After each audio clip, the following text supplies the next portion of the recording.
everybody. Today I'm going to be reading to you guys. I have chosen to read from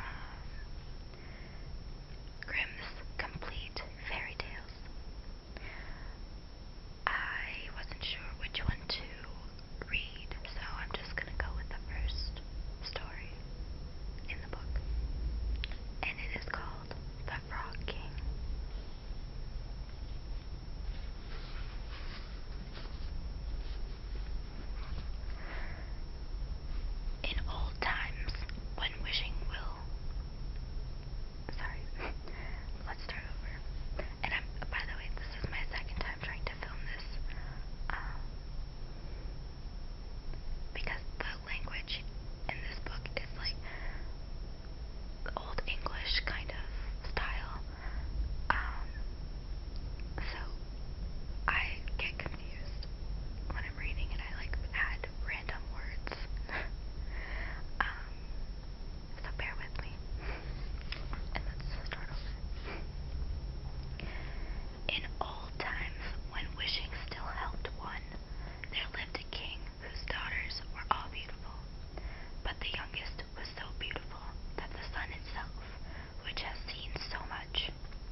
and the frog hopped in and followed her step by step to the chair.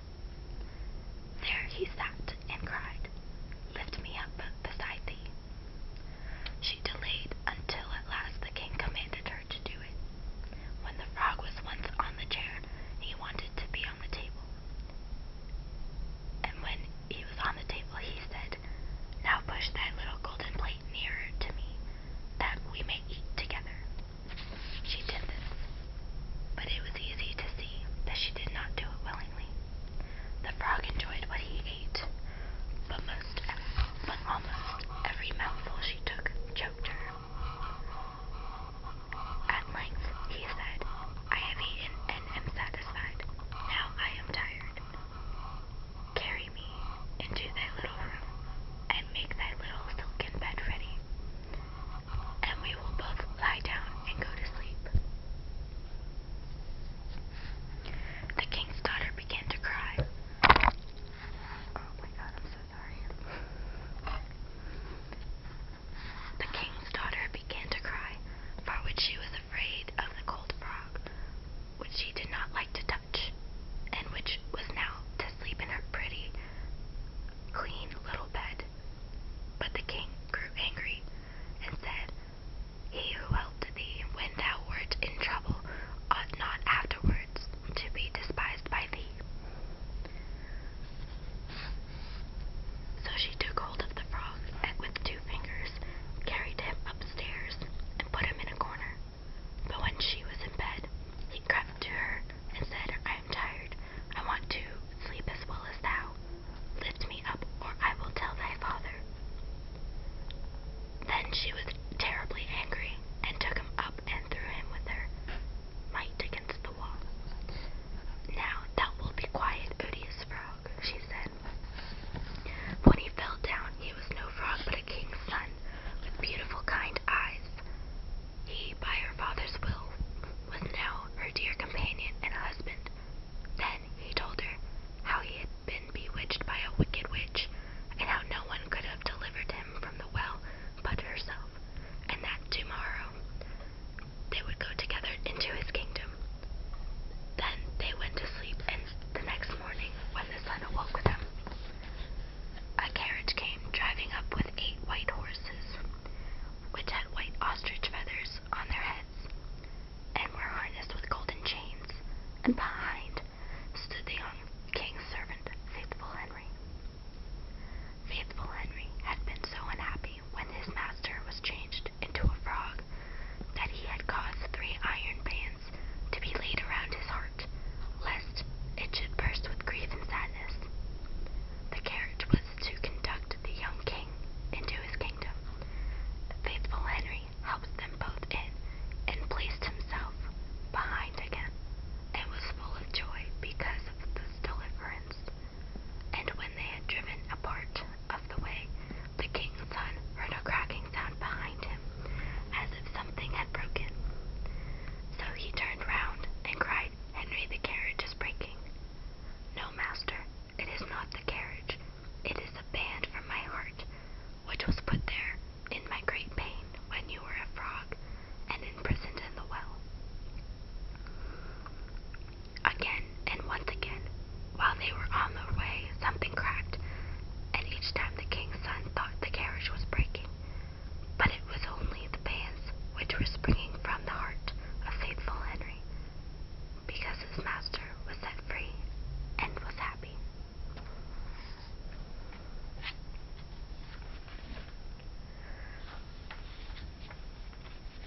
So, that was The Frog King